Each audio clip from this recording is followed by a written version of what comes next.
I knew something was off the moment the HR intern, Rachel, started avoiding eye contact in the hallway.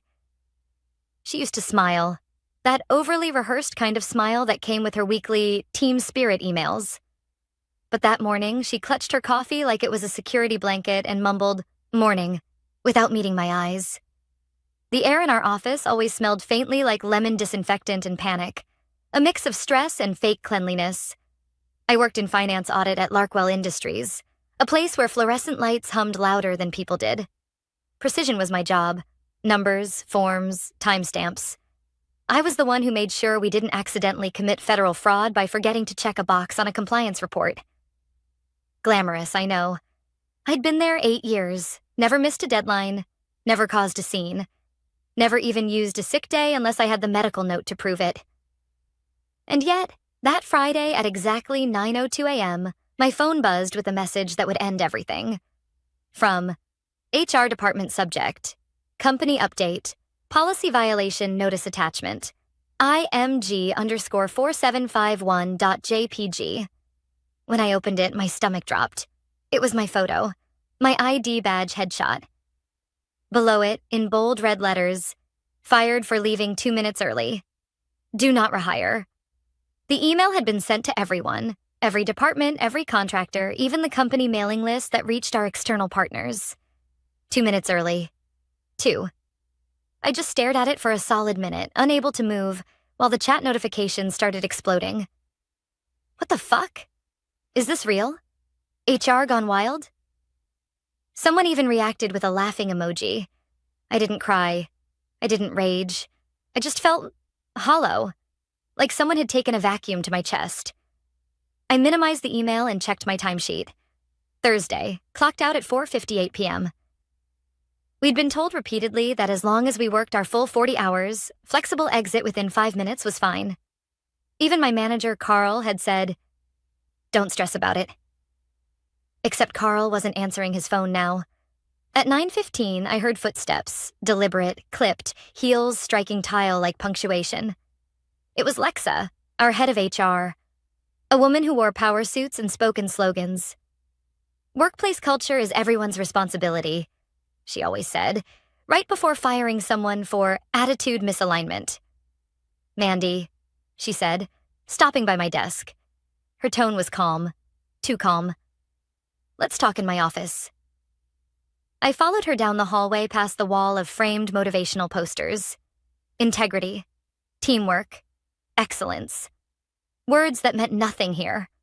Her office smelled like vanilla candles and authority. She gestured for me to sit, then slid a printed paper across the desk. Termination notice. Reason, early departure without manager approval. I blinked. "You sent that to the whole company?" Lexa smiled, small, deliberate. "Transparency is part of our new accountability model." "Transparency," I repeated slowly. "You humiliated me." "It's not personal," she said, rehearsed. "You violated timekeeping policy." "By 2 minutes?" Her smile tightened. "Rules exist for a reason, Mandy. If we make exceptions for one, we lose structure." I wanted to laugh, but it came out like a breath caught sideways. "Structure," I said. "Got it." I stood up quietly. "Then you should probably check your structure." "Because those compliance reports you just submitted to the Department of Energy? They still have my name on them." She blinked, thrown off for half a second, then recovered. "That's not relevant." "It will be." I didn't wait for her to reply. I walked out, grabbed my bag, and passed 3 coworkers pretending not to stare. Someone whispered, "I heard it was about theft." Another said, "No, she cursed at HR." Gossip travels faster than logic in a corporate ecosystem. By the time I reached the parking lot, my phone had 47 unread messages and 1 missed call from legal. I ignored them all. At home, I sat in silence. My apartment was small. 1 bedroom, paper-thin walls, and a window view of a grocery store loading dock. I made coffee, opened my laptop, and logged into my personal email. I had a copy of everything. Audit reports, time-stamped logs, signed compliance chains. Because after years in this job, you learn to keep receipts. especially when the company you protect doesn't protect you back. I didn't want revenge. Not yet. I just wanted truth. But the thing about truth is, once it's documented, it's unstoppable. At 3:07 p.m., a new message landed in my inbox. From Federal Energy Oversight Agency. Subject, follow-up on compliance logs. Urgent. I froze. They were auditing the grant reports. The ones Lexa had filed using my credentials. The same ones I hadn't signed off on yet. Somewhere between the click of her send button and my name disappearing from payroll, Larkwell had made a fatal mistake. They'd used a non-authorized clearance for a federal contract. I reread the email twice, then leaned back. My heart wasn't racing. My hands didn't shake. Just a strange, heavy calm. I opened the attachment. There, in black and white, was the signature line. Authorized Officer, Mandy Carson. Except I hadn't signed it. I looked out the window at the gray sky. The first drops of rain tapped the glass like punctuation marks. They fired me for leaving 2 minutes early. But they had no idea that, in those 2 minutes, they'd set off a clock they couldn't stop. By Monday morning, my name had become a ghost story whispered between cubicles. Did you hear about Mandy? Yeah, HR blasted her to everyone. Apparently, she was stealing time. Stealing time. The irony almost made me laugh. I woke up early that day, not because I had anywhere to be, but because my body was still wired to start reviewing spreadsheets at 6:30 a.m. The routine felt empty now. No Teams notifications, no corporate chatter, just the hum of my old laptop and the bitter smell of overbrewed coffee. I didn't plan to check my old work email. But when I did, I noticed something strange. The login still worked. HR had deactivated my ID badge, cut my access to payroll, and sent my photo to the entire company. But they hadn't revoked my clearance to the compliance archive. That told me everything I needed to know about their structure. At 9:04 a.m., I opened the system and ran a routine query. Form 22, B Federal Grant, Energy Infrastructure Stabilization, Contract 0415. The access log showed something alarming. The documents had been re-uploaded Friday evening, 1 hour after my termination, with my name still listed as the authorized certifier. The problem? Once a certification form is submitted with an inactive employee ID, it's automatically flagged for a compliance audit. Which means the Department of Energy's Oversight Office would be notified. They had triggered a federal audit the moment they hit send. I sat there staring at the screen, realizing the scope of it. If the agency system had already detected it, someone from the government would show up. Probably not today, maybe later in the week. But soon. I didn't have to do a thing. By 11:22 a.m., the first email came through. From Franklin Marlowe, Chief Operations Officer. To HR Department, Legal Compliance Subject, Urgent, Oversight Visit. Scheduled body. We've received notice that a federal liaison will be visiting the office tomorrow regarding recent contract submissions. Please ensure all documentation is organized and the HR situation with Mandy Carson is fully resolved. They had no idea I could still see everything. That night, I barely slept. My mind kept replaying that ridiculous email they'd sent with my face. How Rachel had avoided my eyes. How Lexa had smiled like it was just another day at work. I wasn't angry anymore. Just steady, cold, focused. The next morning at 8:47 a.m., the federal liaison arrived. I wasn't there, but later I'd get every detail from someone who was a quiet message from a friend in legal who'd once trusted me with her resume. She said the man walked in wearing a plain gray suit, no badge visible, holding a thick black binder. He introduced himself simply as Agent Donovan, Federal Oversight and Compliance Division. Franklin greeted him with his usual corporate charm, fake laughter and firm handshakes. Lexa was already waiting in the boardroom, folder in hand, posture perfect. HR's champion of professionalism. According to my friend, they began the meeting with Lexa proudly explaining my termination. She used the same words she'd said to me. Mandy violated our structure by leaving early without authorization. Accountability is key to maintaining integrity. The agent didn't react. He just opened his binder, turned a few pages. Then he said quietly, Miss Carson's signature appears on 6 active grant certifications, including 1 submitted post-termination. Can you confirm she was still employed at that time? Lexa frowned. She was not. But that's irrelevant to the contract itself. He looked up. Actually, that's very relevant. Using the credentials of a terminated employee on a federal document constitutes a misrepresentation under Clause 12.4 of your grant agreement. The room went silent. Franklin shifted in his chair. We didn't realize... The agent interrupted, reading one line aloud from the binder.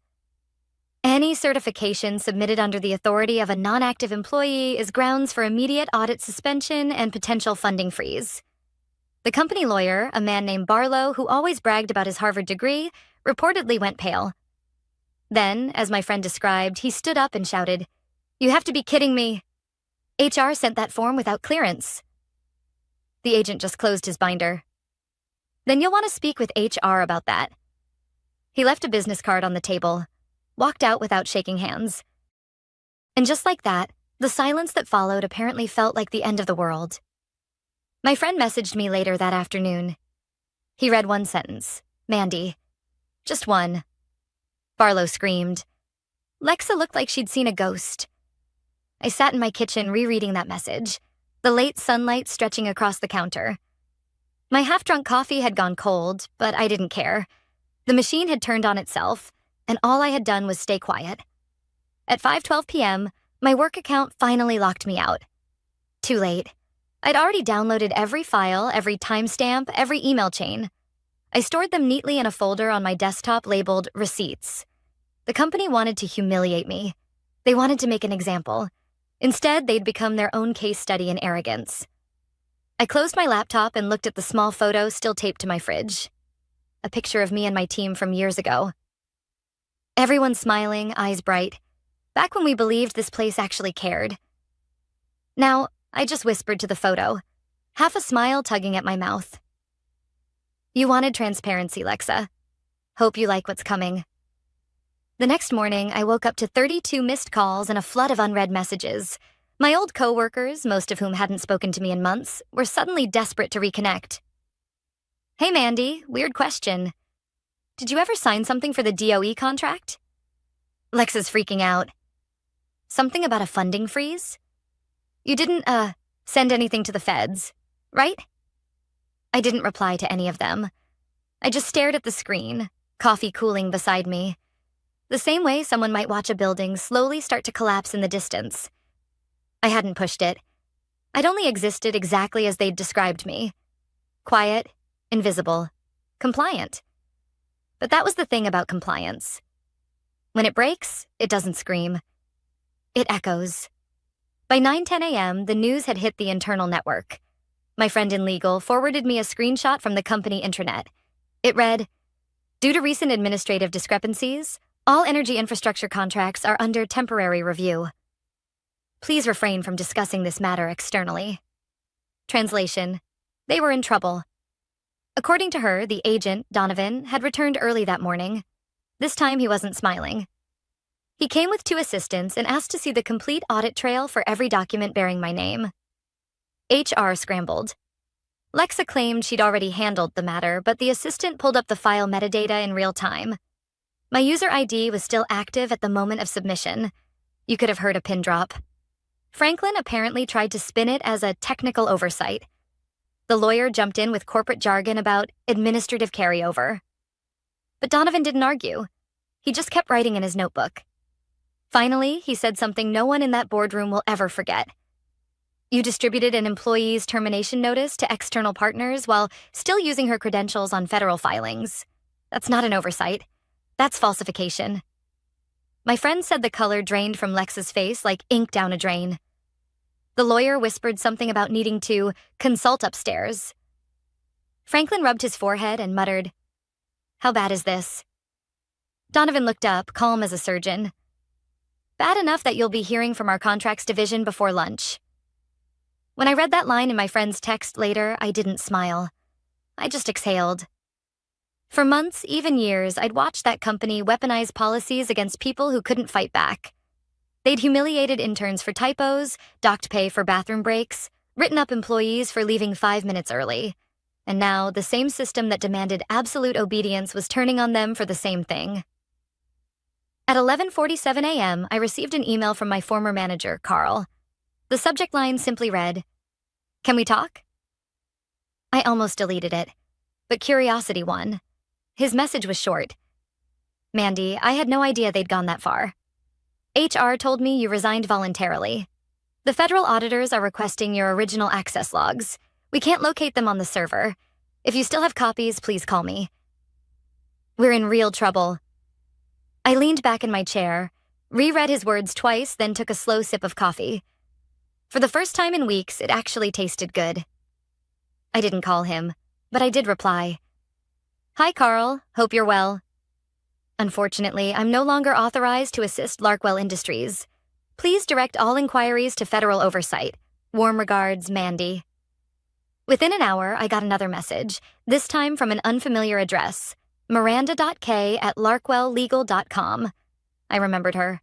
Junior counsel, quiet, always doing the work others took credit for.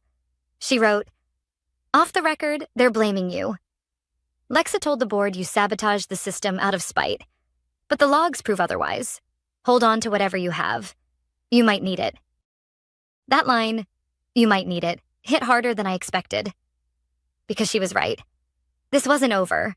By late afternoon, headlines started whispering across internal channels. A local business blog posted an anonymous tip. "Major contractor under federal audit after internal HR scandal." They didn't name names, but I recognized the phrasing. Anonymous sources confirmed termination emails were sent publicly before compliance reviews were complete. I watched it spread like a quiet storm. Around 6 p.m., I received one last message. From Rachel, the intern. The same girl who couldn't look at me that morning. She wrote, "I'm sorry." Lexa made me hit send. She said it was just an internal memo. "I didn't know your photo was attached." I stared at her words for a long time. My anger softened. Just a little. She was young, scared, replaceable. Just like I had been once. I typed back, "It's okay, Rachel. Take screenshots of everything and back them up somewhere safe. You might need them too." When I hit send, a strange calm washed over me. Outside, the city lights blinked in the distance, cold and mechanical. Somewhere in a fluorescent boardroom, people who once treated me as disposable were now watching their empire unravel one compliance clause at a time. And all I'd done was leave 2 minutes early. By Wednesday, the story had reached the local business press. Larkwell Industries under federal investigation for grant irregularities. No details, no names, just that haunting phrase, grant irregularities. Anyone who's ever worked in corporate knows what that really means. Someone's about to take the fall. My phone wouldn't stop buzzing. Former colleagues, LinkedIn recruiters, even journalists. I ignored them all. I wasn't ready to talk. I didn't want revenge headlines. I just wanted the truth on record. And the people who weaponized humiliation to feel a fraction of the same exposure they gave me. At 9:12 a.m., my friend Miranda from legal texted again. "They're calling an emergency compliance hearing. This afternoon, Franklin, Lexa, and Barlow are all required to attend. Agent Donovan will be there." My hands went cold. She added one more line. "They're asking about you." Again, I sat at my kitchen table, staring at my laptop. Part of me wanted to go, to walk in and watch their faces crumble when the agent read the words, "Non-authorized use of federal credentials." But that wasn't my job anymore. I wasn't their compliance officer. I was just the woman they'd fired over 2 minutes and a rumor.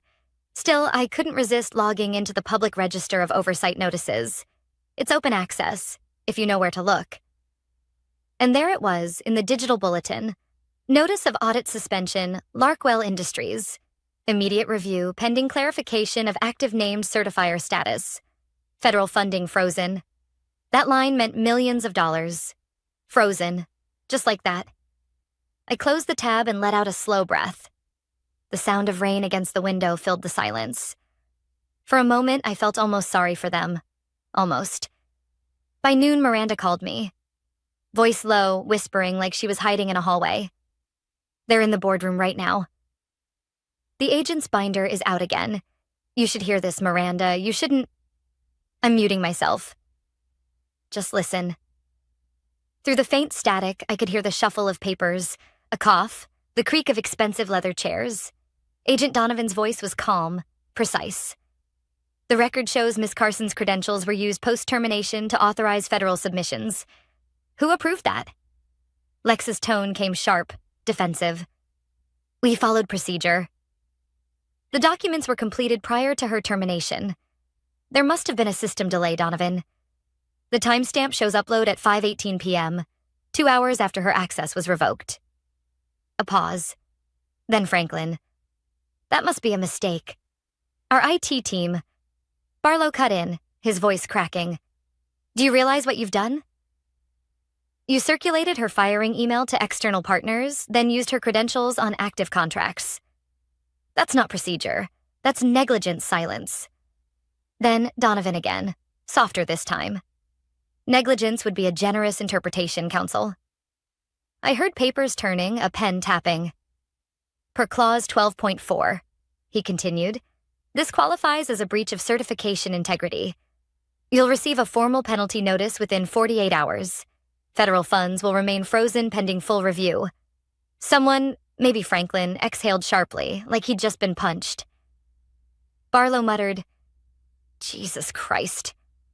Lex's voice trembled now, stripped of polish. Agent Donovan, with respect, this isn't fair. This started with a minor policy issue. She left early. He cut her off. You humiliated an employee over 2 minutes of time and used her name on $6 million worth of federal paperwork. Fairness is relative. My heart pounded as I listened. I could almost see her expression, that perfectly practiced corporate composure cracking at the edges. Then came the sentence that would later make headlines in every industry newsletter. Effective immediately, Donovan said. Larkwell Industries is suspended from all Department of Energy contracts pending further review. You'll also need to provide documentation explaining why a terminated employee's photo was circulated publicly. That constitutes a data breach, Barlow swore under his breath. Franklin's voice broke. Is there any way to resolve this quietly? The agent replied, You can try, but the report's already filed. My team doesn't do quiet. And that was it. The sound of chairs scraping, paper shuffling, the slow collapse of arrogance. Miranda whispered. He just walked out. I didn't say anything. My throat felt tight. My pulse steady but loud in my ears. Mandy, she added quietly. Lex is crying. I closed my eyes. For a long moment, I didn't know how to feel. I wasn't happy. Not angry either. Just resolved. That afternoon, a news alert hit my phone. Federal oversight suspends Larkwell Industries. Breach of certification integrity alleged. No one mentioned my name, but anyone inside the company would know. That night, I took a walk. No destination, just city blocks and neon reflections on wet pavement. I thought about how easily they'd turned on me, how publicly they'd tried to erase me. And now, because of one careless email, they'd erased themselves. When I got home, another message waited in my inbox. From Miranda, just 2 words. They're done. I sat down, took a long breath, and whispered to the empty room. No, Miranda. They just learned what accountability really looks like. 3 weeks later, the building that once consumed my life looked smaller. Maybe it was the distance, or maybe the illusion of power finally faded once I stopped standing beneath its fluorescent lights. Larkwell Industries, once the self-proclaimed pillar of corporate integrity, now sat under federal investigation, its name quietly removed from half the partnership listings it used to brag about. I hadn't heard from anyone except Miranda. She'd quit 2 days after the hearing. Said the board wanted her to restructure all compliance documentation, but refused to pay overtime or legal counsel to do it. They're still pretending this can be fixed, she'd told me. It can't. She was right. You don't rebuild trust with scented candles and new HR slogans. You rebuild it with honesty, something Larkwell never learned. That Monday morning, a thin white envelope slid through my mail slot. No return address, just my name printed neatly across the front. I turned it over in my hands for a long time before opening it. Inside was a single sheet of letterhead. Department of Energy, Federal Oversight Division. Dear Ms. Carson, The department acknowledges your role as the original certifying officer on multiple Larkwell Industries grant submissions. Following the completion of our audit, your documentation has been verified as accurate, and your termination has been noted as unrelated to federal performance. We are pleased to inform you that due to your compliance record, you are eligible to serve as an independent consultant on future oversight reviews. Please contact our office if interested. Respectfully, Agent M. Donovan. I must have read it 10 times. It wasn't emotional. It wasn't dramatic. It was just clean, factual acknowledgement. The kind of truth that doesn't need to shout. But that letter meant everything. It meant my name wasn't a scarlet label anymore. It meant they couldn't bury me under that red marker. Do not rehire. I placed the letter on the kitchen table beside my laptop and just sat there in silence. The sunlight fell across the paper in a soft rectangle, like a quiet apology from the world. At 11:07 a.m., my phone buzzed with an unknown number. I hesitated, then answered. Mandy? The voice was rough, tired. It was Franklin. I didn't say anything at first. He cleared his throat. Look, I wanted to call personally. The company's going through restructuring. I know things were... He stopped, searching for words. You didn't deserve what happened. None of it. I let the silence hang just long enough to make him squirm. Then I said, You sent that email to the entire company. He sighed. I didn't. HR did. Lex is gone, by the way. So is Barlow. They resigned after the audit report. But the damage is permanent, I finished. He didn't argue. We lost every federal contract. The partners pulled out. I'm trying to hold things together, but... He trailed off. Anyway, if there's anything I can do, anything you need... I almost laughed. What I needed was respect. That's free, Franklin. There was nothing left to say.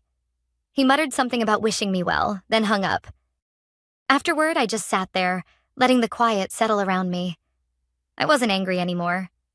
I wasn't even vindicated. Just... done. That afternoon, I printed out the federal letter, slipped it into a clear frame, and set it on my desk. I opened my laptop and drafted an email to Agent Donovan. Dear Agent Donovan, thank you for the opportunity. I'd like to formally accept the consultant role. I've attached references and documentation of my previous audit experience. Sincerely, Mandy Carson. I hovered over the send button for a second. Not because I doubted it, but because I finally understood the weight of calm decisions. Then I clicked. The next morning, I walked to a small co-working office downtown. Nothing fancy, just a few shared desks and a window with light that didn't flicker. I signed the lease for one of the cubicles under a new name, MC Compliance Consulting. On my first day, I brought a mug from home. It read, Integrity, doing the right thing even when HR is watching. At noon, I made a sandwich, turkey, mustard, a little lettuce, and sat at my desk to eat it. No one stopped me. No one stared. No one took photos. Just silence. The good kind. Later that week, Miranda stopped by. She handed me a small envelope. This came to my house by mistake. Probably meant for you, inside was a faded piece of paper, the infamous HR email, printed out, my old badge photo and all. Someone had scribbled over the words, Do not rehire, and written instead in blue pen. She was right. No signature, just that. I placed it next to the framed letter from the Department of Energy. 2 artifacts of the same story. Humiliation turned into proof. Injustice turned into purpose.